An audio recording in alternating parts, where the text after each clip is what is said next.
So now the question comes to in mind when we see, I have seen a lot of PMSs in the markets, and every month we get a report where we see all the comparisons of different kind of PMS which is there in the industry.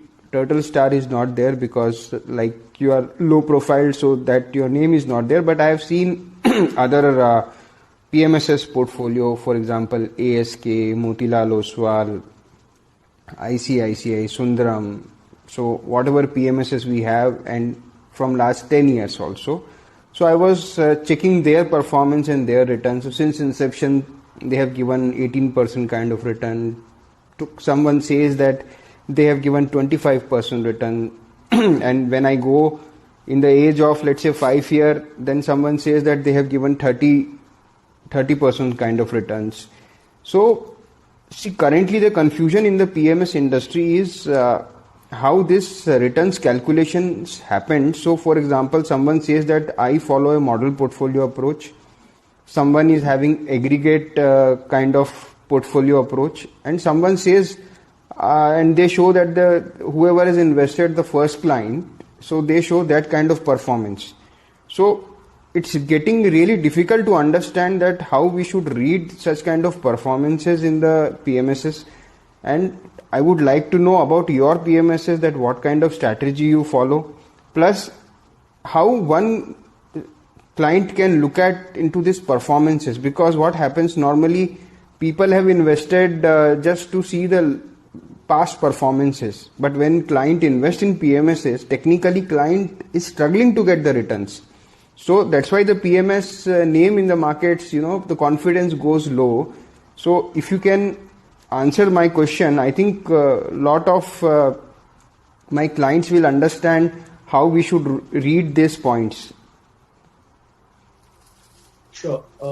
Yeah, Rishi, I think the point which you mentioned is something which has also been taken up with SEBI. So SEBI is now working on and has more or less standardized the way in which PMS returns need to be shown to the client.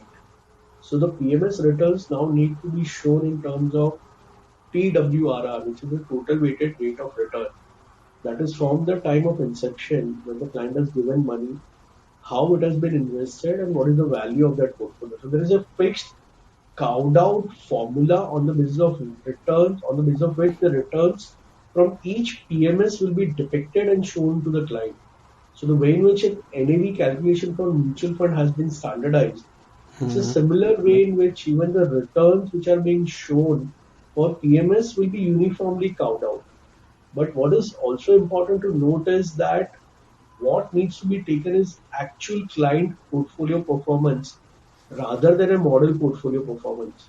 Because in model portfolio, one can really go about putting a certain percentage allocation to a stock, and that kind of stock, is added up in the model portfolio and the performance looks good. However, when we actually see the client portfolio, the same stock might not come at the same price where it has been put across in the model portfolio.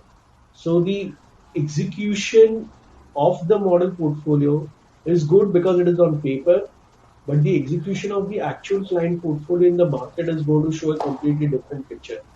So SEBI has come up and put across that what needs to be done is you show the actual client portfolios on a TWRR basis, that is total weighted rate of return basis. Having stated that, when we come about our organization, that is Turtle Star Portfolio Managers, from day one we have been applying this principle of TWRR, wherein we are showing the client portfolio performances versus the benchmark performance from day one. So that's where we stand. We had been, and as I started off saying also in my beginning remarks, that we want to stand for complete transparency and trust. And that is why we have been following this open policy of showing the actual client portfolio performance returns to even the new prospect clients. And that is where the honesty is there. So from inception, when we look at benchmark performance on an absolute basis, maybe it has given about 40 odd percent return. But for our actual client portfolio, the return is upwards of 80% on an absolute basis. So that's where, the outperformance is there. And if I talk about, because as we say, we are not having model portfolio. So for me, I need to show different clients who have come over different periods of time. That is, somebody who has come somewhere in 2016, 17, 18, 19, 20. So we want to show their actual performance to showcase how exactly we have gone about investing different client portfolios over periods of time. And Correct. that is where I think the performance is open and transparent, because it's a SEBI audited performance which I'm showing here, and that is where I think the honesty comes into play. So we don't have model portfolio, but what we are showcasing is the actual client portfolio.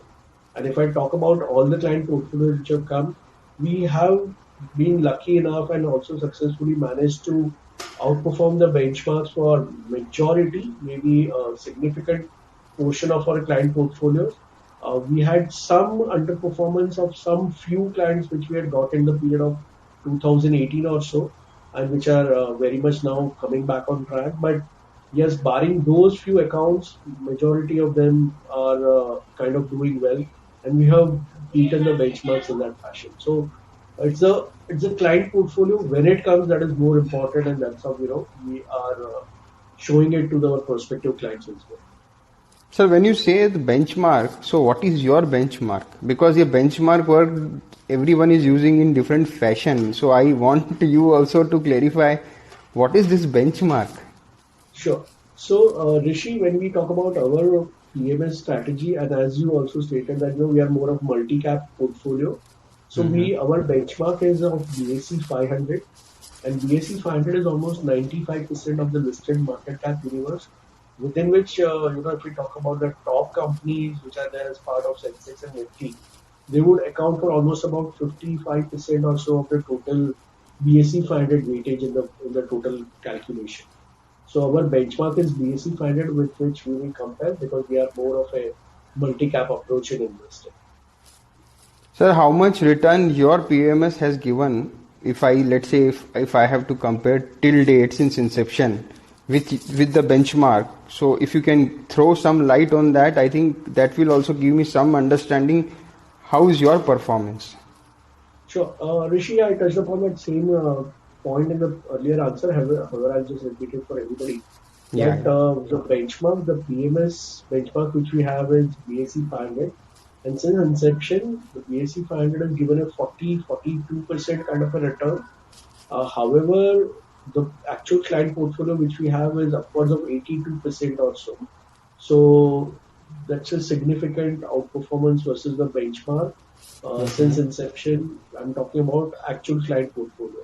So it's a 42% on the benchmark and 82% or so on the actual client portfolio return which we have generated for the client. So you are saying that if benchmark has given X return, you have given 2X return as of now, correct?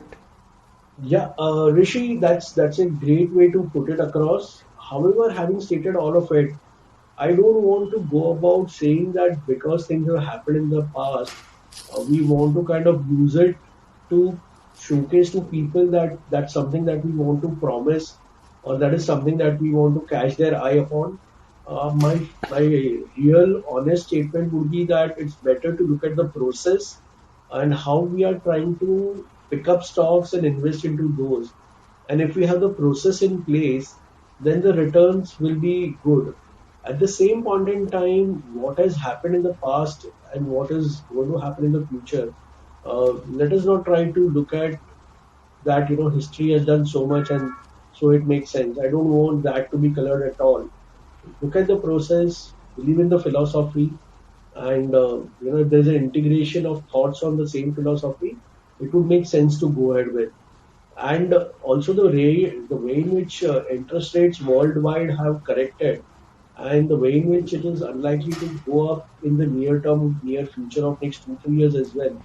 So if historically the returns were upwards of 15 18% compounded returns on equity as an asset class, it would be fair to assume a lower rate of return in the equity as an asset class. I'll tell you why I'm saying that, because if I look at actual data, the profits of companies from 1996, that is like last 25 years, the profits were compounding at 15%. That's the rate at which the profits of the companies were compounding, and the market was also giving that kind of return. However, the rate at which, meaning from 2012 to 2020, that is just last 8 years, the rate at which the profits have grown is just 1.2%. So it is just less than 1.5% the rate at which profits have grown.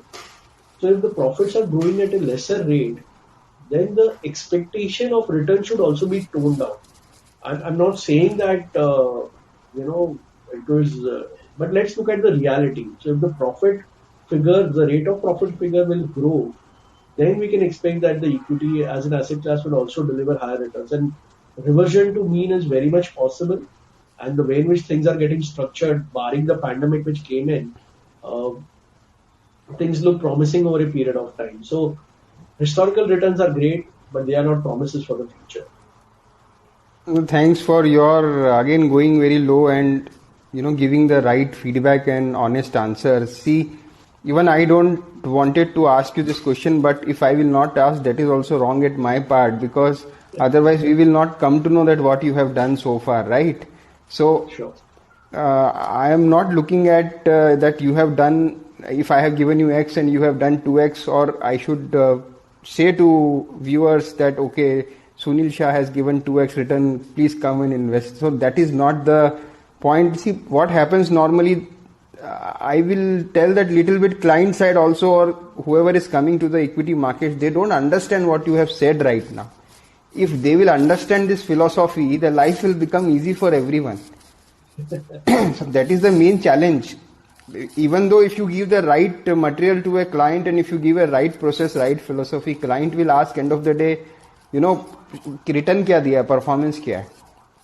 So, कितना देती है? so at least this has become a benchmark that okay, we have given X and you have delivered 2X. But if you ask me personally, I will not look at returns because for me my capital protection is important, and for me whatever you said, that is very important, because who is the guy who is managing my money, and whether that guy is having that right processes, whether that guy is having right understanding.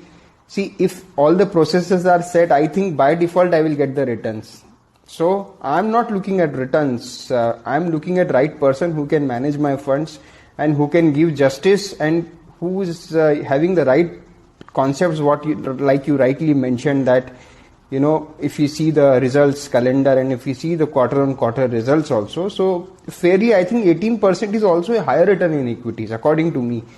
According to me, the fair return has to be 14 to 15% and the client should be happy. But the point is, just because other PMSs are showing 30% return and they are collecting the AUMs, I think that is not the right way. So I think SEBI, whatever SEBI will do, and if SEBI can enter into this and if they can do something what like you rightly said that they are trying and they will do, probably I think investors will not get misguided. So that is where the whole challenge is when the PMSs selling happens. So thanks for your giving the right answers to us, and being a fund manager, being so honest, that is what I am looking at, that we need to understand the right process and we need to understand the right things. It's not necessary that if I will give the money to you right now that the same returns can be expected.